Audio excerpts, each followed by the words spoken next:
The best destinations to visit in Portugal. Tourism in Portugal has been cruising on a wave of success, and despite its popularity it continues to be one of the best value destinations.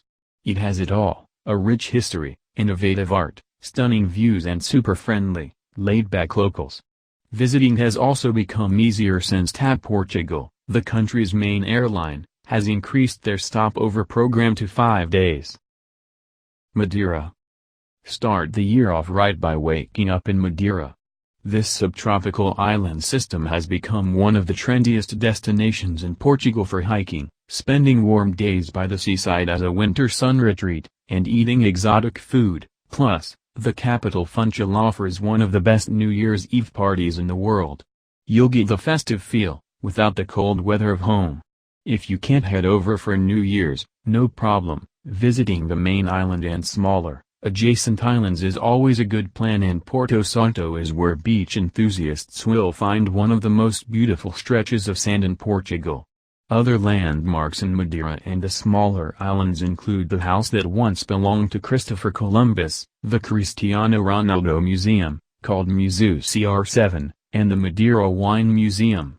Visit our article for more on escaping to Madeira in the autumn. Porto.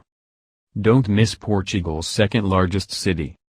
It may seem a lot like the capital since both are characterized by old, colorful buildings sprawled across hilly streets and they sit beside major rivers, but Porto is the yin to Lisbon's yang. Where Lisbon is literally bright and sunny, Porto shines with culture. Anyone who loves Portugal's usual style shouldn't miss the São Bento railway station, which offers a stunning mosaic of tiles, transforming the walls into memorable works of art. There is no shortage of gardens, medieval palaces, and cathedrals, and the cuisine is often referred to as the best in the country. Known for its famous port wine, Porto's stretches of vineyards make up most of the nearby Douro Valley. Lisbon. The capital continues to sit at the top of travel itineraries, and visitors usually can't wait to sink their teeth into authentic pastéis de nata, try one of the many bacalhau dishes, and explore the Portuguese calçadas, traditional mosaic walkways. Despite the boom in tourism, this continues to be a city that can be explored on a budget and is still one of the most tranquil and affordable capitals in Europe.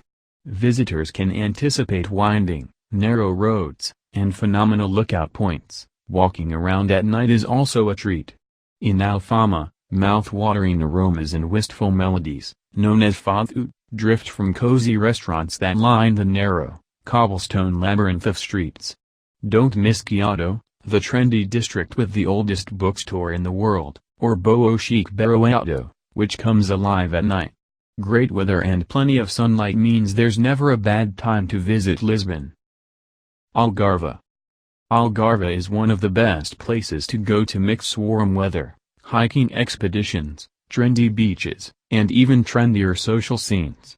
Each of the major cities is worth visiting, including Albufeira, Lagos, Vilamara and Portimão, and a weekend away may convince anyone that heaven exists here on earth.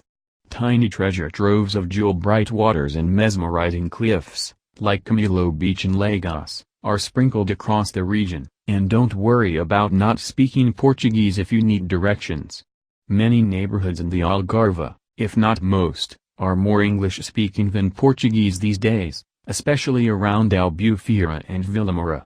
Anyone wanting to break away from the Portuguese tourist crowds, however, still has plenty of places to visit. A few of the most tranquil towns are Sagres, Tavira, and Algésiras. Sintra. Hans Christian Andersen, the most famous author of children's fairy tales, once lived in a house in Sintra's woods, and pleasantly surprised visitors still stumble across the house while trekking downhill from the city's many palaces and fortresses.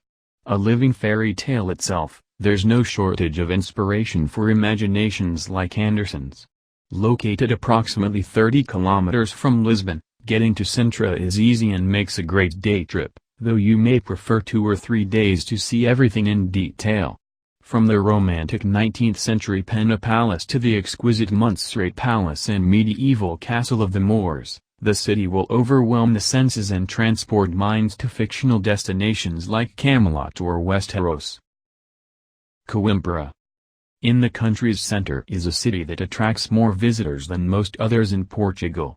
Coimbra is home to a high number of Roman and medieval ruins and is another historical center, having once served as the capital of the country.